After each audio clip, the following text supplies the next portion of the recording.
முதலமைச்சர் சொல்றாரு உள்ள இந்த சம்பவத்தை கரூர் விவகாரம் தொடர்பாக நாங்க அரசியல் பண்ண விரும்பல அப்படின்னு சொல்றாரு. ஆனா நீங்க திட்டமிட்டே நடந்திருக்க ஒரு சந்தேகம் எழுப்புன்னு ஒரு கடுமையான குற்றச்சாட்டை. இது அரசியல் நான் ஏதாவது பேசுறேன்னா நடைபெற்ற சம்பவம்.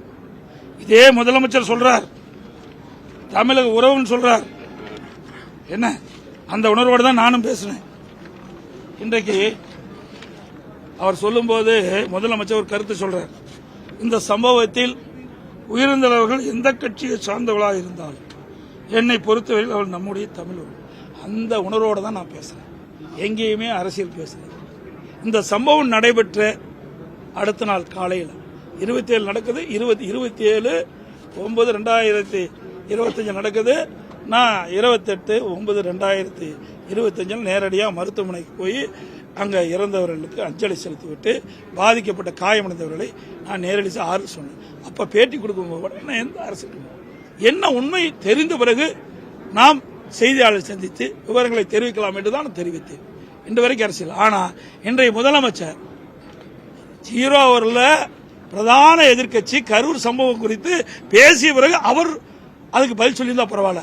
ஆனால் எனக்கு அந்த வாய்ப்பை கொடுக்க மறுத்துவிட்டு ஆளுங்கட்சி சேர்ந்த முதலமைச்சர் அவர்கள் இந்த நாங்கள் என்னென்னலாம் செஞ்சோம்னு தெரிவிக்கிறார். ஏன் இந்த பயம், ஏன் இந்த பதட்டம்? அப்ப இது ஏதோ ஒரு உள்நோக்கம் இருப்பதாக கருதப்படுகிறது, சந்தேகம் ஏற்படுகிறது. ஏன்னா ஒவ்வொரு முறையும் பிரதான எதிர்க்கட்சி இன்னைக்கு தொடர்ந்து பாருங்க, எந்த ஆட்சியா இருந்தாலும் பிரதான எதிர்க்கட்சி அந்த நடந்த சம்பவம் குறித்து அரசுடைய கவனத்துக்கு கொண்டாடும், அரசு அதுக்கு பதிலளிக்கணும். ஆனா இன்னைக்கு பிரதான எதிர்க்கட்சி கரூர் சம்பவம் குறித்து 56 விதியின் கீழ் பொது முக்கியம் வாய்ந்த நிகழ்வு குறித்து பிற அலுவலை ஒத்தி வைத்து விவாதிக்க வேண்டும் என்று கேட்கின்ற பொழுது அதுக்கு மாறாக ஆளுங்கட்சி முதல்வர்கள் என்னென்ன செய்து கொடுத்தா, ஆக இதில் ஏதோ இருப்பதாகத்தான் சந்தேகம் இருக்கின்றது.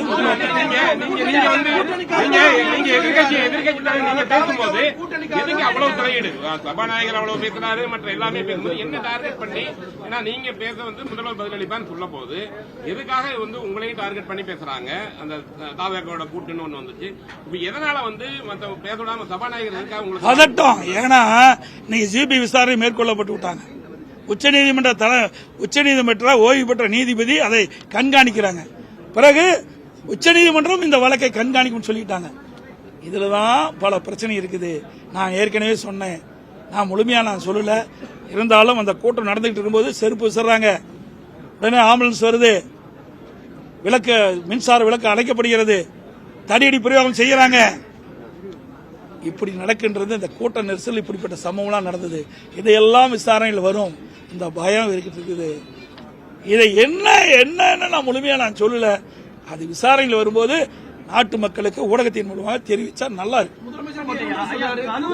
அதாவது இன்னொன்னு அவர் இதுக்கு அதுக்கு அவருக்கு வேற வழி இல்லையே, வேற இதைத்தானே சொல்லி ஆகணும். அவர் இந்த ஆட்சியில் நடைபெற்ற தவறை மறைப்பதற்கு இப்படி ஒரு கருத்து ஏங்க நாங்க சப்போர்ட் எதுக்கும் பண்றோம்? ஒரு இவரே தானே சொன்னாரு, எந்த அரசியல் கட்சி தலைவரும் பார்க்கல, தமிழக உறவுன்னு சொல்றாருல, இவர் சொன்னது நியாயம், நாங்க சொன்னா தப்பு. நாங்க அந்த உணர்வோடு தான் பேசுறோம், பதிவு வச்சிருக்கிறேன். ஆக இந்த கட்சி அந்த கட்சி என்றெல்லாம் பார்க்கல. நான் எழுச்சி சுற்றுப்பயணம் மேற்கொண்டு போது ஒரு 4-5 மாவட்டத்தில் கொடுத்தாங்க, மீது எந்த இடத்துலயுமே போலீஸ் பாதுகாப்பு கொடுக்கல. ஆனா இது வேண்டுமென்றே திட்டமிட்டு இந்த அரசாங்கம் கரூர் சம்பவத்தில் 41 உயிர்கள் இழந்திருக்கிறாங்க. இதில் ஏதோ மர்மம் இருக்கின்றது. இதை மறைப்பதற்கு தான் நான் பேச பேச ஒவ்வொரு அமைச்சராக எழுந்திருந்து இடையே மறிச்சு கருத்துக்கள் சொல்றாங்க. இந்த கருத்து சொல்ல வேண்டிய அவசியம் என்ன? நாங்க என்ன கேட்கிறோம்? நீ முழுமையா பாதுகாப்பு கொடுத்துருக்கணும். இன்னைக்கு இது ஏற்கனவே ஒரு பிரபலமான ஒரு வருகின்ற ஒரு மாவட்டத்துக்கு அதிக அளவு கூட்டம், ஏற்கனவே 4 மாவட்டத்தில் கூட்டம் இருக்குது. உடனே மாவட்ட ஆட்சித்தலைவர் என்ன பண்ணிருக்கணும்? அந்த நிர்வாக வசதிக்காக அந்த கூட்டம் நடைகின்ற சம்பந்தப்பட்ட அதிகாரிகளை அழைத்து பேசி அதுக்கு உண்டான நடவடிக்கை எடுத்திருக்கணும். அதெல்லாம் கேட்டா பதில்